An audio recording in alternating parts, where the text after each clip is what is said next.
한 주간 기다림의 소망 가운데 복되고 은혜로운 삶을 살다 오셨습니까? 오늘 이 찬송의 고백처럼 하나님의 사랑으로 채워지고 하나님의 사랑으로 빚어지는 우리 성곽의 모든 식구들의 삶이 될 줄로 믿습니다. 오늘은 대림절 둘째 주일입니다. 대림절 두 번째 주일을 밝히는 두 번째 초가 밝혀졌습니다. 두 번째 초의 의미는 화평과 평화입니다. 이번 한 주간 동안 이 대림절 둘째 주간을 살아갈 때 하나님과 나 사이에서도 평화하고 나와 이웃들 관계에서도 화평을 이루어가는 우리 성곽의 모든 식구들 그 복된 삶이 될 줄로 믿습니다. 우리 좌우로 인사할 때 사랑합니다, 축복합니다, 곧 오십니다.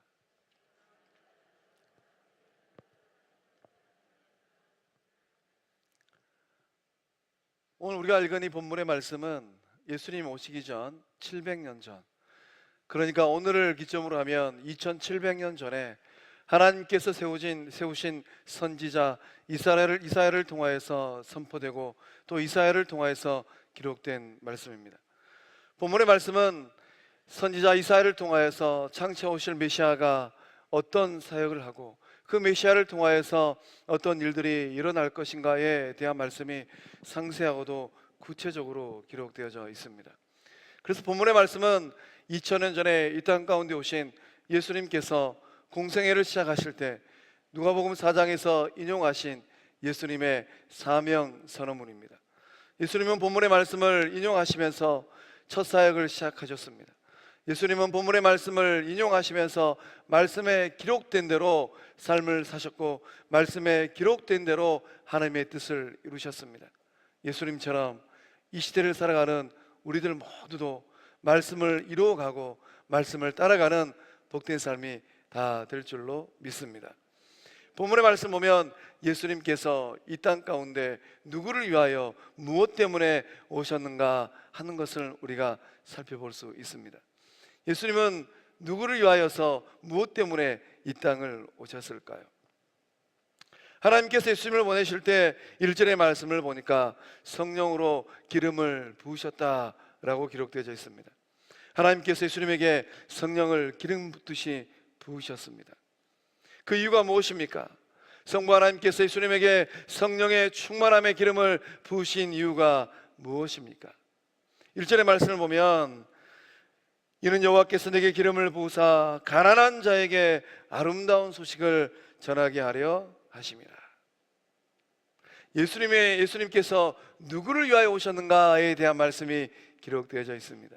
예수님은 누구를 위하여 이 땅에 오셨습니까? 말씀의 기록을 보면 가난한 자를 위하여 오셨다는 것을 알 수 있습니다. 우리 1절 이는 여호와께서부터 하심이라까지 이 가난한 자라는 이 글자 대신에 내 이름 석자를 넣어서 한번 읽어보겠습니다. 다 함께 한 목소리로 읽어봅니다. 시작.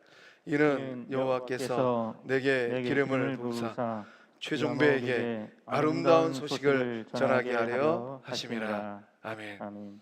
예수님께서 이 땅 가운데 오셨는데 누구를 위하여 오셨습니까? 그렇죠. 나를 위하여 오신 예수님을 만나는 것이 바로 믿음인 줄로 믿습니다.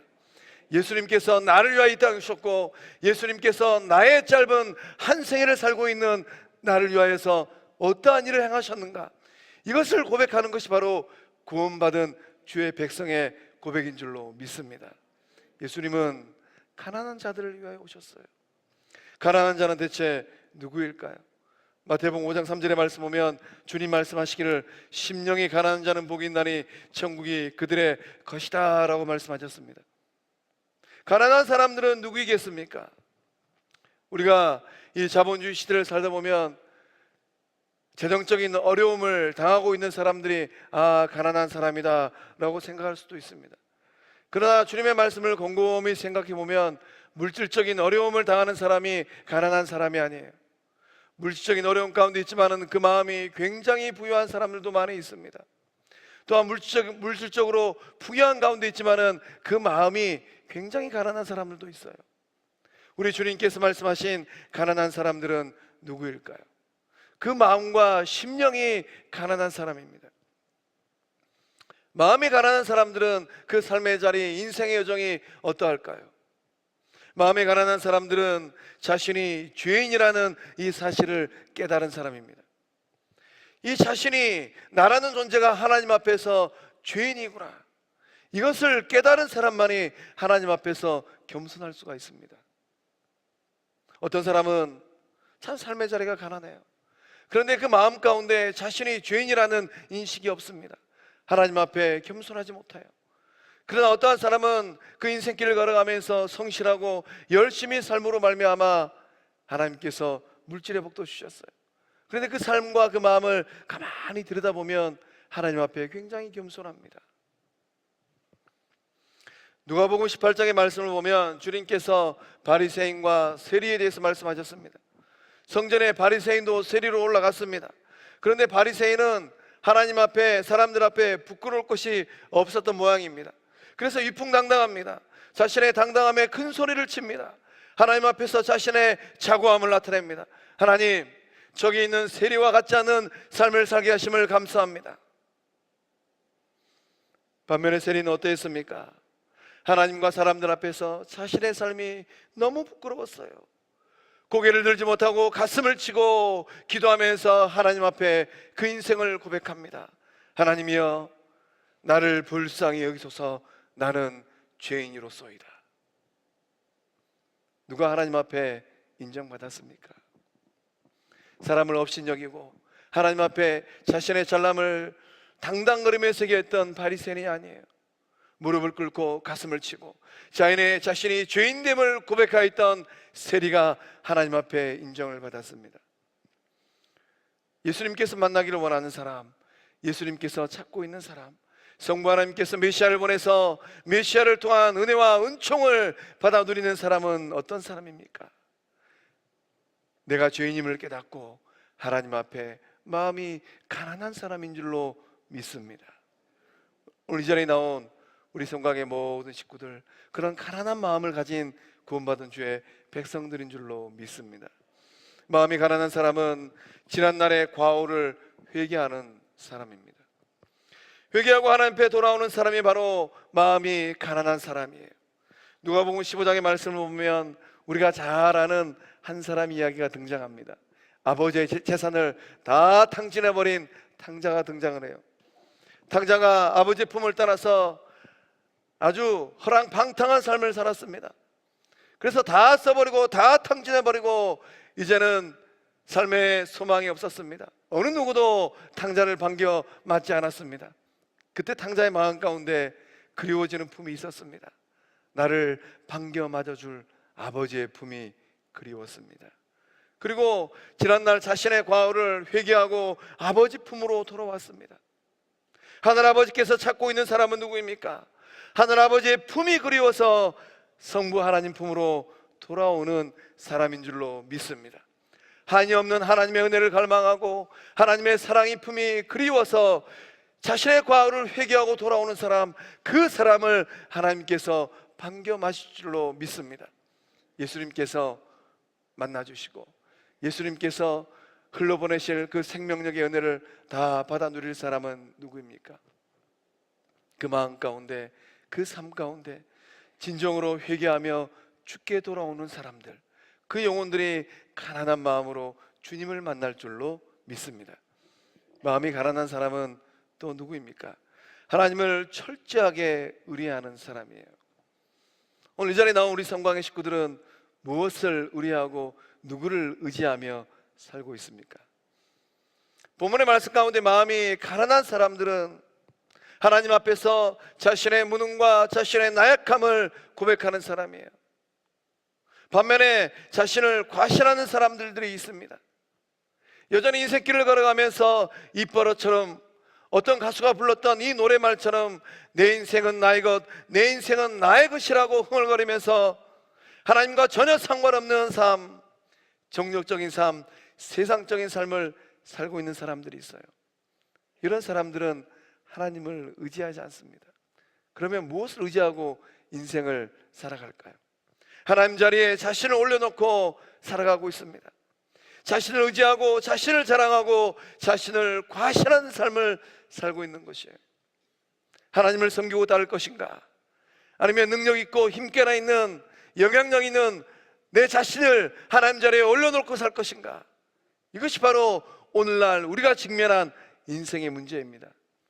여러분은 여러분의 인생의 자리에, 가장 귀한 자리에 누구를 올려놓고 인생길을 걸어가고 있습니까? 왕 되신 하나님을 내 인생의 가장 중요한 근거로 삼고 인생길을 걷고 있는 줄로 믿습니다. 그래서 자신을 의지하고 자신을 자랑하고 자신을 과시하는 사람들, 그 삶의 모습을 곰곰이 들여다보면 어떻습니까? 그 인생을 자기 스스로 책임지려고 해요. 힘이 있으니까, 능력이 있으니까, 영향력이 있으니까 그렇게 자신의 인생을 꾸려가려고 합니다. 그러다가 어느 날 이런저런 일들을 직면하면 어떻습니까? 추락하는 낙동강 오리알처럼 무너지는 삶을 경험하게 됩니다. 하나님을 의지하지 아니하고 자신을 과시하는 사람들, 그러한 사람들이야말로 마음이 부유한 사람들이에요. 예수님은 그런 사람들을 만나지 않습니다. 예수님은 철저하게 하나님을 의뢰하고 자신을 낮추는 사람들을 만나는 좋은 주님인 줄로 믿습니다. 예수님께서 만나주시고 예수님의 구원의 능력이 흘러가는 사람들, 그들은 마음이 부유한 사람들이 아니에요. 그들은 마음이 철저하게 가난한 사람들입니다. 이 대림절 기간 우리의 마음을 낮추고 우리 주님 앞에 우리의 마음의 나약함과 우리의 마음의 가난함을 고백할 때 생명의 주 되신 예수님 만나게 될 줄로 믿습니다. 예수님께서 이 땅에 오셔서 만나주시고 생명력을 흘러보낼 때 그 인생과 그 삶을 만들어주고 싶은 삶이 있어요. 어떤 삶이겠습니까? 예수님을 만나는 모든 사람들이 하나님께서 일으켜주는 복된 삶의 모습이 본문 말씀 3절 하반절에 기록되어 있습니다. 그들이 의에 나무고 여호와께서 심으신 그 영광을 나타낼 자라 일컬음을 받게 하려 하심이라.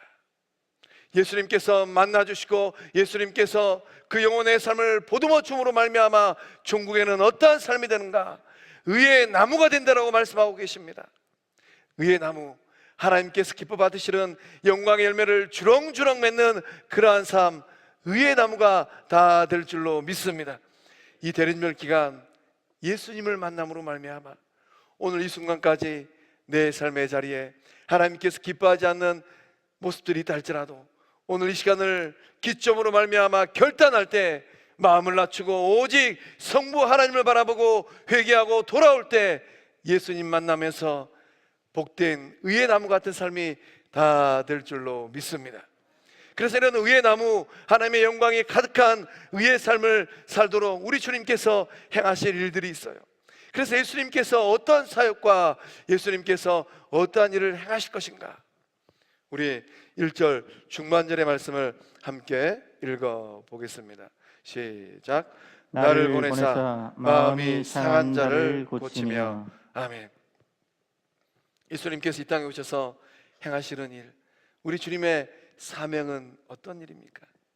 우리 주님께서 꼭 이루고자 하시는 일이 무엇입니까? 마음이 상한 자를 고치는 치유의 역사를 우리 주님께서 이루고 있는 줄로 믿습니다. 그러니까 예수님 만나는 모든 사람들은 예수님을 통하여서 그 상한 마음이 고침받는다는 거예요.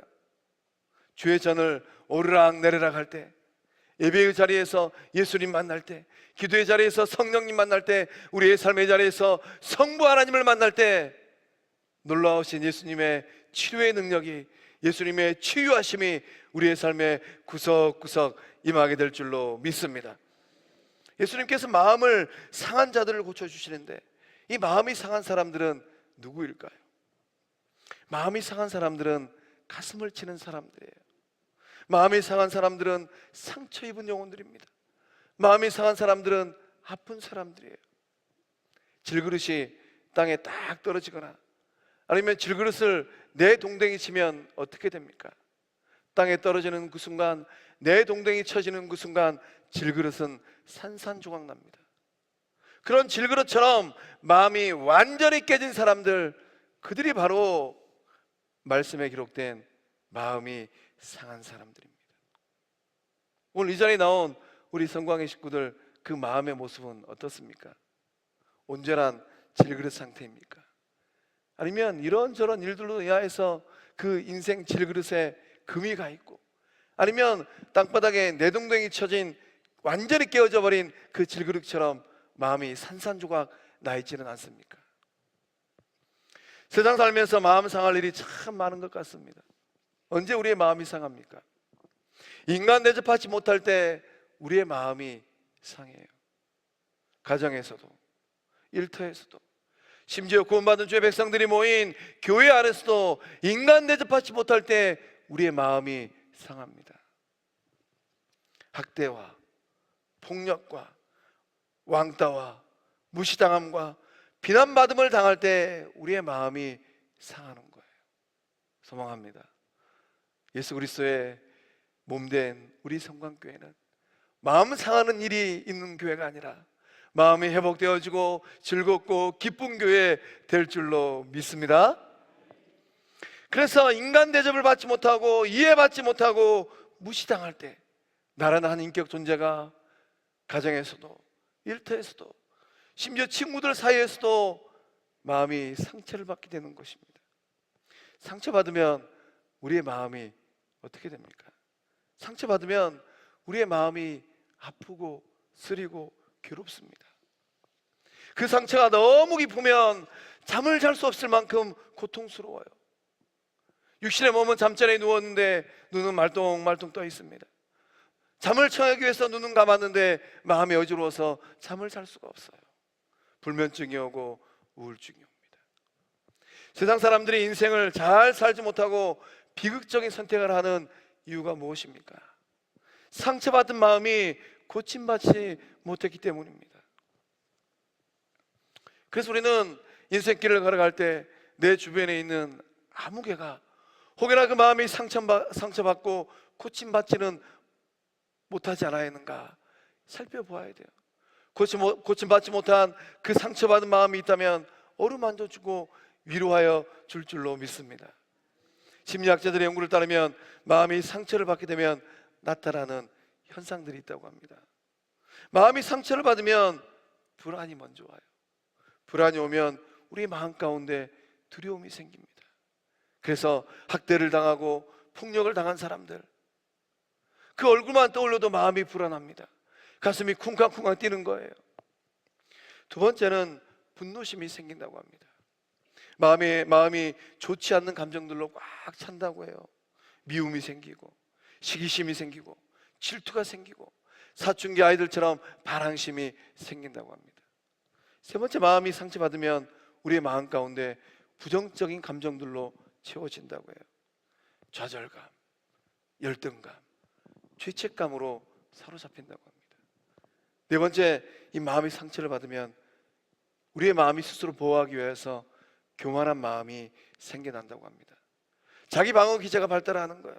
이기심, 자만심, 더 이상 다른 사람들로부터 고통당하고 싶지 않으니까 나만의 생각들로 철옹성을 쌓은 편견들로 사로잡히게 된다고 합니다.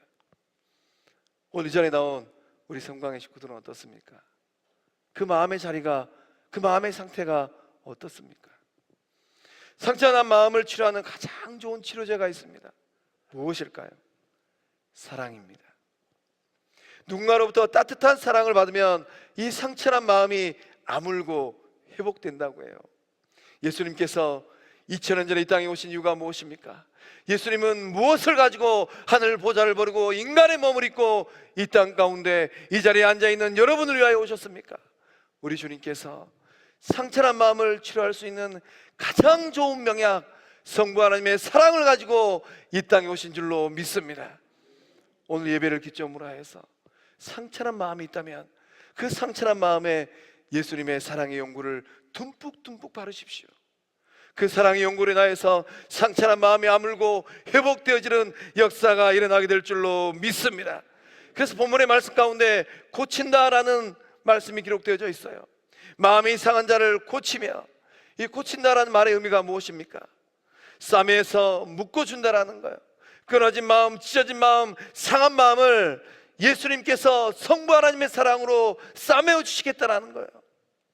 우리도 이 피부가 상처나면 어떻습니까? 후시딘 바르고 그 위에다가 데일밴드 바르지 않습니까? 상처가 조금 더 깊으면 어떻습니까? 후시딘 바르고 또 이 붕대 위에 바르고 또 붕대로 칭칭 감지 않습니까? 이렇게 싸매어 줄 때 낫는 것처럼 예수님의 사랑으로 상처난 우리 마음이 싸매어질 때 회복되어지고 낫는 역사가 일어나게 될 줄로 믿습니다. 마음이 찢겨지는 고통을 당하면 세상 살맛이 나지 않아요. 오늘이라도 모든 것을 포기하고 그만 살고 싶은 생각이 굴뚝 같습니다. 바로 그때가 누구를 만나야 되는가? 바로 그때 예수님 만나는 때인 줄로 믿습니다. 오늘 내 인생을 다 접어버리고 싶어요. 그 인간 때문에, 아무개 때문에 오늘 내 인생이 끝나버렸으면 좋겠다, 이런 생각이 든다면 이 순간에 내가 예수님 만날 때이구나 하고 십자가 앞으로 주님 곁으로 돌아오는 우리 성광의 모든 식구들 될 줄로 믿습니다. 어느 초등학교 1학년 반장 선거 시간이었습니다. 이 반장의 이쁘부한 1학년 꼬마 아이가 단성에 딱 올라서서 반장 유세를 하는데 한 손에는 가위를 들고 한 손에는 풀을 들었어요. 그리고 이제 유세를 하는데 가위질을 짝짝 하면서 저를 반장으로 뽑아주시면 이 가위로 상처난 여러분의 마음을 이 풀로 딱 붙여드리겠습니다 하고 유세를 하였습니다.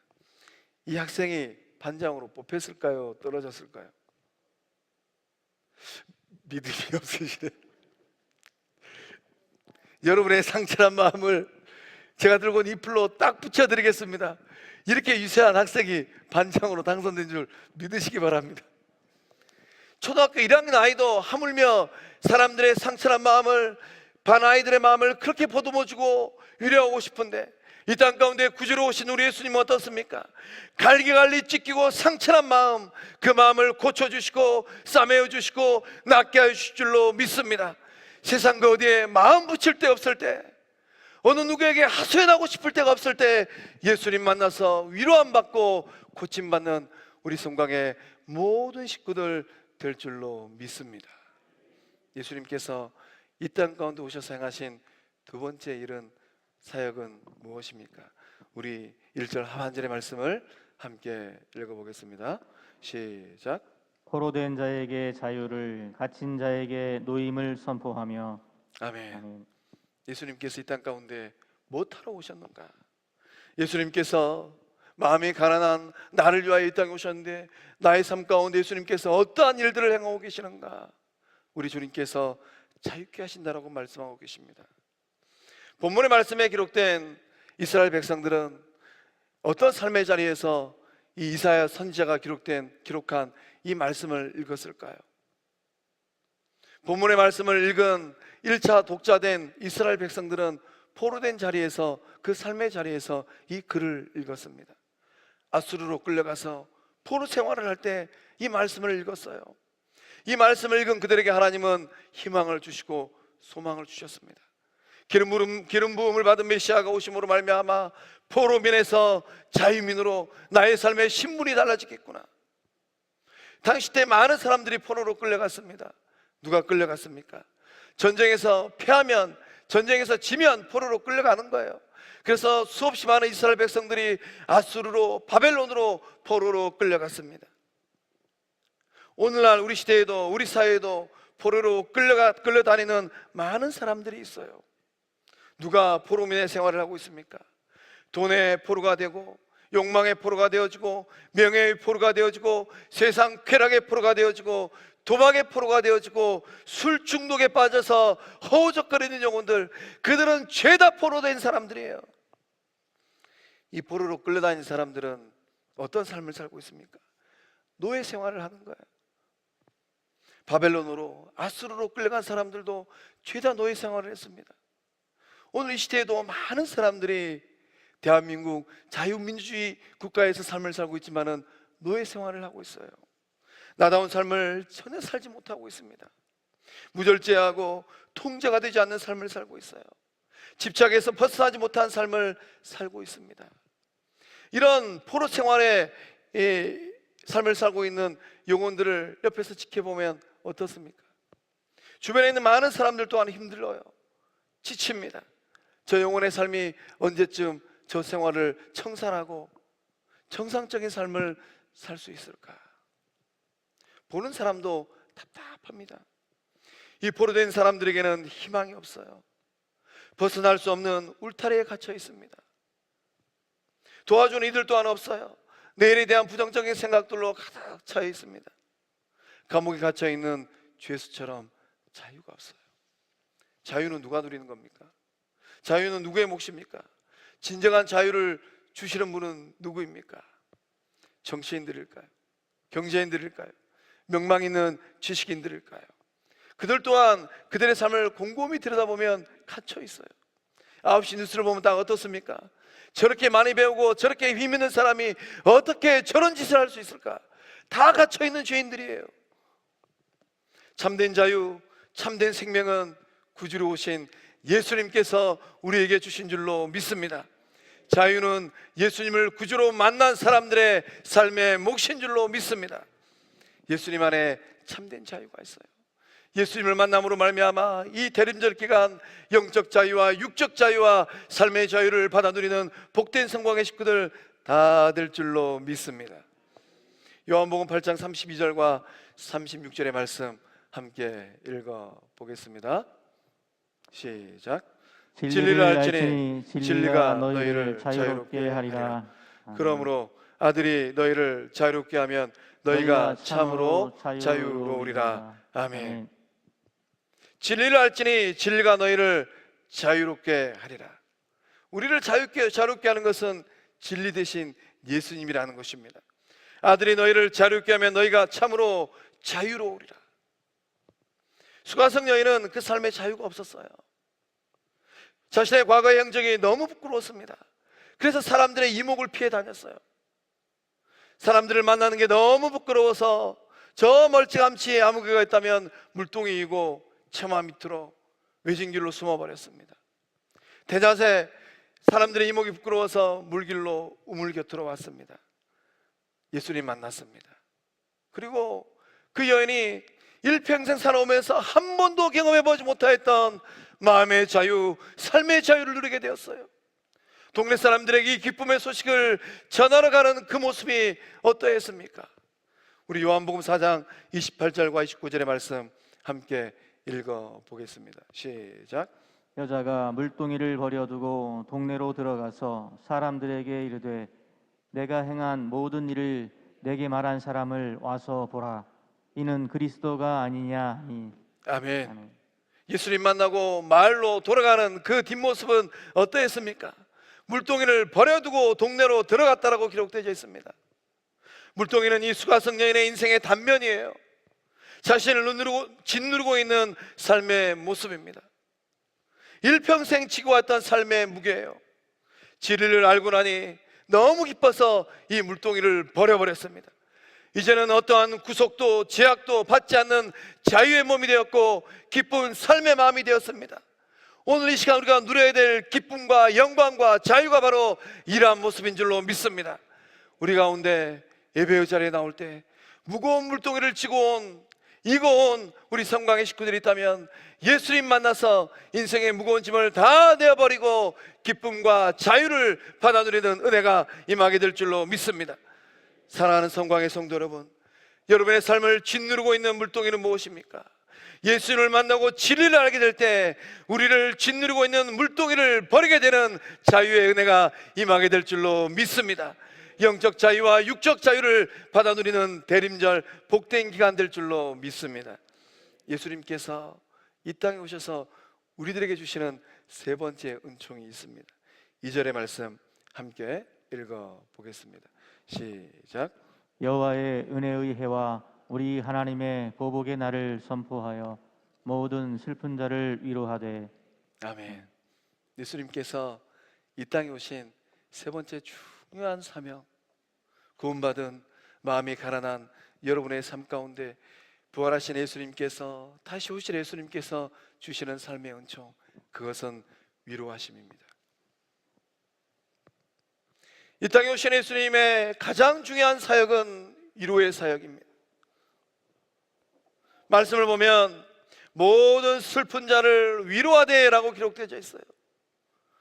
예수님은 슬픔 가운데 있는 영혼들을 위로하여 주셨습니다. 슬픔 당한 사람들은 누구입니까? 절망적인 상황 가운데 놓여 있는 사람들이에요. 죽음을 눈앞에 둔 사람들입니다. 아무리 애를 써보아도 헤어나올 수 없는 늪에 빠져 있는 사람들이에요.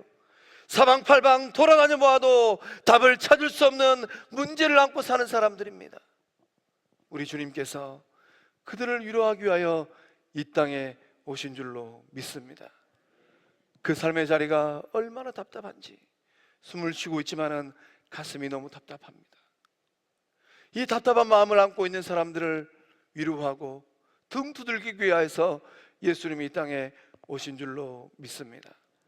숨을 쉬고 있는데 숨 쉬는 게 아니에요. 숨을 쉴 수 없을 만큼 짓누르는 고통으로 하루하루 힘겹게 살아가는 그들을 위로하기 위하여 예수님이 오신 줄로 믿습니다. 오늘 우리 가운데 슬픔 당한 삶의 자리에 놓여 있는 식구들이 있습니까? 예수님께 주시는 위로함으로 일어나게 될 줄로 믿습니다. 신약성경을 보면 예수님께서 울고 있는 장면들이 기록되어 있습니다. 인간의 몸을 입고 오신 예수님도 33년의 인생의 길을 걸어가실 때 슬픔 당한 영혼들의 삶을 바라보시고 함께 울었어요. 사랑하는 제자 나사로가 죽었을 때 우리 예수님 하염없는 슬픔의 눈물을 흘리셨습니다.